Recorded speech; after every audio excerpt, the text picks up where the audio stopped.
All right, so you ready to like jump into some seriously cool AI stuff? Yeah. This time you guys sent in a really interesting mix. Like we've got discussions from the AI Discord, some really like cutting edge research papers, even whispers from the open source community. We're talking about like game changing stuff here. Yeah, I was really struck by how many of the sources are pointing to a potential paradigm shift in how AI is even developing, like the end of scaling as the main approach. Yeah, that's a huge theme that jumped out at me too. It's like we've hit this point where bigger isn't always better anymore, Yeah. which is kind of mind-blowing when you think about like how much emphasis has been put on building these massive models. Yeah. So what happens next? Like what's filling the void? Well, Tim Detmers, he's the creator of QLoRa, puts it well in that AI news piece you sent. He talks about how AI progress has really relied on making computing cheaper and more efficient, basically like shrinking those bits down, but we're hitting a wall. Okay, so for someone who, you know, doesn't live and breathe AI hardware, Yeah.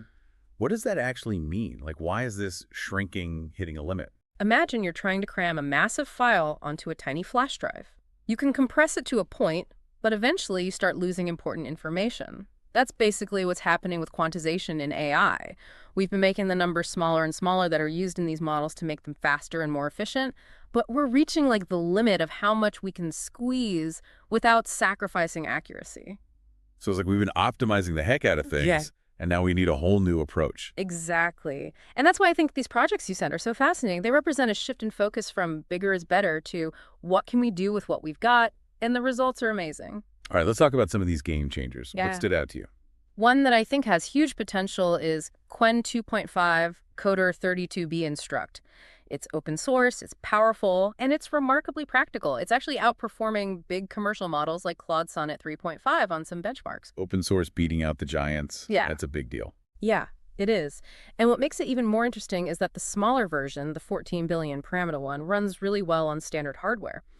This opens up possibilities for like researchers and developers who don't have access to massive data centers. I saw some chatter about its coding abilities. People talking about it generating code for a simple game. Yeah. Is that right? Yeah, there's definitely a lot of buzz around its coding capabilities. It can generate the code for like a simple Snake game, for example, although it's important to note that it can't actually render the game yet. There are still some limitations, but the pace of development in this area is incredible. Okay, so maybe not building Skynet just yet, but some impressive progress nonetheless. Yeah. What else caught your eye? Another project I think is worth highlighting is Xllama v2. It's another open source model, and they recently added vision support with Pixtral. Vision support. What does that mean, like in practical terms? It means that Xllama v2 can now process and understand images. It's their first step into this world of multimodal AI, which combines different types of data like text and images. So you're telling me this model can basically see now. What could that lead to? It opens up a ton of possibilities. Imagine combining Xllama v2's vision capabilities with Qwen 2.5's coding abilities. We could potentially have AI that can write code based on what it sees. Whoa, okay. That's a lot to process. Hit me with another one. All right, this one's a little different, but it's visually stunning. It's called Mochi-One, and it's all about text-to-video generation. Imagine being able to turn written prompts into animated comics. Animated comics, I need to see this. It's pretty wild, and the way it integrates with Comfy UI, a popular workflow tool, is seamless. But beyond the visual appeal, what's really significant is that Mochi-One represents the growing accessibility of high-quality video generation. That has huge implications for content creation, education, all kinds of things. So we're talking about a world where anyone could potentially create their own animated movies. It's certainly moving in that direction, and remember we talked about hitting limits with squeezing more out of hardware.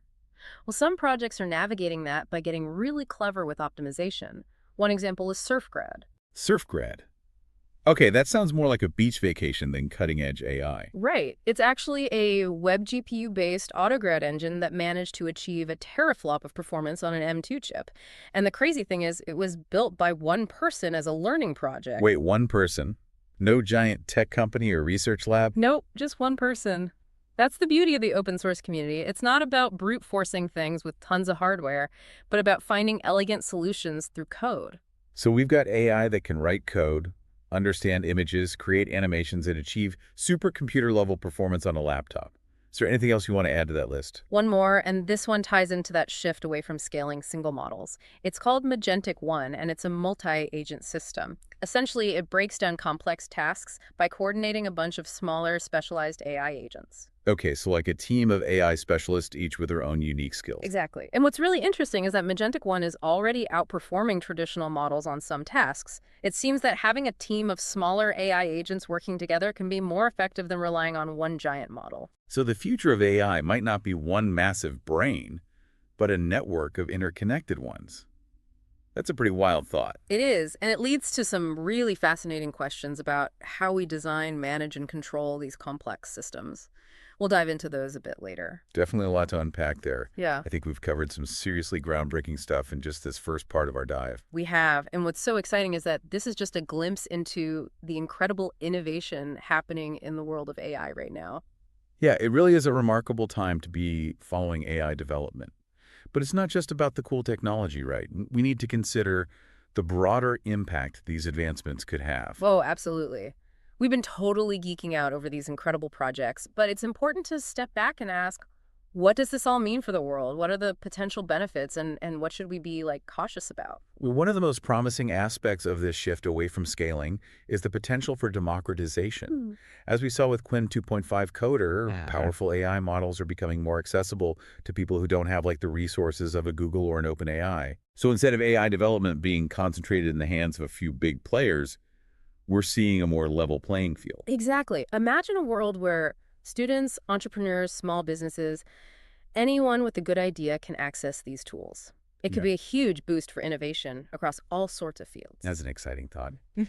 What are some specific areas where you think this democratization could have a real impact? Education is a big one. Imagine students in developing countries having access to the same cutting-edge AI tools as researchers at top universities. It could revolutionize the way we learn and teach. And it's not just about formal education, right? Yeah. Anyone with an internet connection could potentially learn new skills, explore new ideas, create new things. The possibilities are pretty mind-boggling. They really are. And this goes beyond just individuals. Think about the potential impact on small businesses, nonprofits, community organizations. They could use these tools to streamline their operations, reach new audiences, develop innovative solutions to local problems. Okay, but you know what they say? With great power comes great responsibility. What are some of the potential downsides here? What should we be wary of as we move into this new era of AI? That's a crucial question. And one of the biggest challenges we face is the issue of safety and control. As we move away from these large centralized models, how do we ensure that a network of smaller, more distributed AI agents behaves responsibly? It's like if one big AI goes rogue, that's bad. But if thousands of smaller AIs start acting unpredictably, that could be a whole other level of chaos. It's a complex problem. We need to think carefully about how we design, train, and govern these systems. Who gets to decide what tasks these AI agents work on? How do we prevent them from being used for malicious purposes?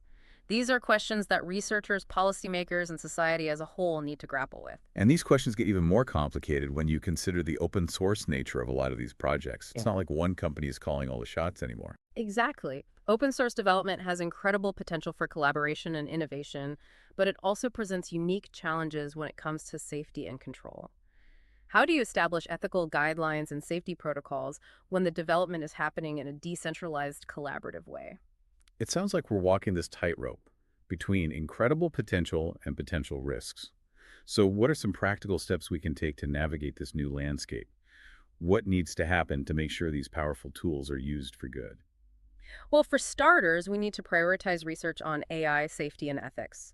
We need to develop robust frameworks for understanding, mitigating, and governing the risks associated with this technology, especially as it becomes more decentralized and accessible. So it's not just about building bigger and better AI. It's about understanding the AI we already have and making sure we're using it responsibly. Exactly. We need to shift some of that focus from purely technical advancements to the ethical and societal implications. And this needs to be a collaborative effort. We need open and transparent dialogue between researchers, policymakers, industry leaders, and the public. So it's not just up to the tech geniuses to figure this out. We all have a role to play. Absolutely. This is a conversation that needs to happen at all levels of society. We need to be asking ourselves what kind of future we want to create with AI and how we can ensure that these powerful tools are used to benefit humanity as a whole. That's a powerful message. We've talked about the end of scaling, explored these amazing projects, and now we're delving into the societal implications. It feels like this conversation is getting bigger and bigger. It is. And I think there's one more crucial element we need to address. It's a question that's been lurking in the background of all these discussions about AI development and its impact on society. Okay, I'm intrigued.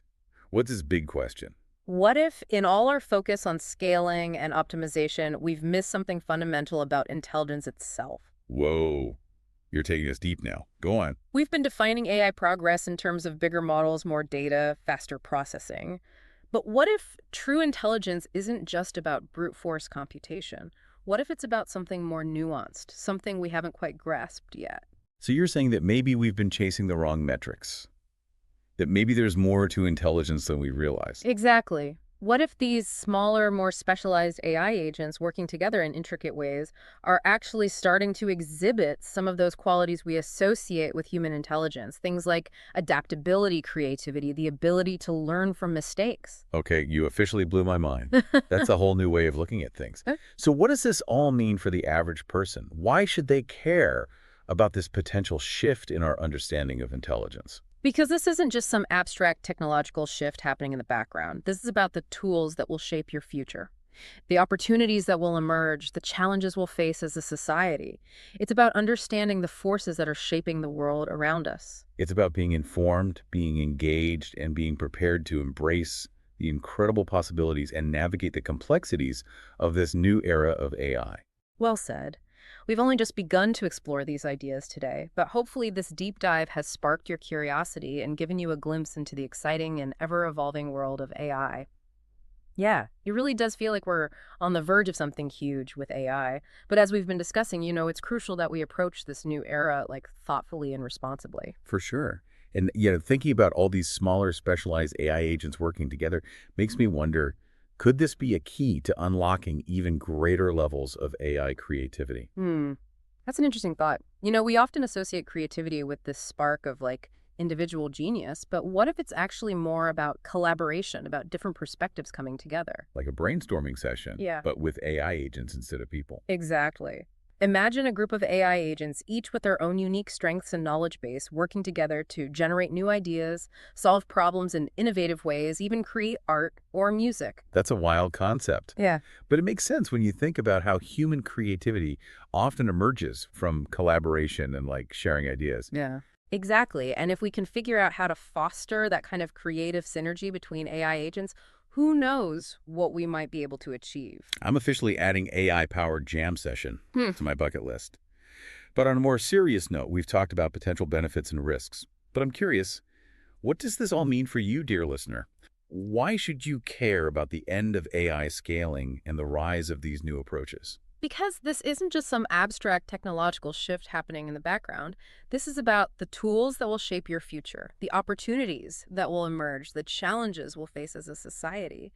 It's about understanding the forces that are shaping the world around us. It's about being informed, being engaged, and being prepared to embrace the incredible possibilities and navigate the, complexities of this new era of AI. Well said. We've only just begun to explore these ideas today, but hopefully this deep dive has sparked your curiosity and giving you a glimpse into the exciting and ever-evolving world of AI. And remember, you don't need a PhD in computer science to be a part of this conversation.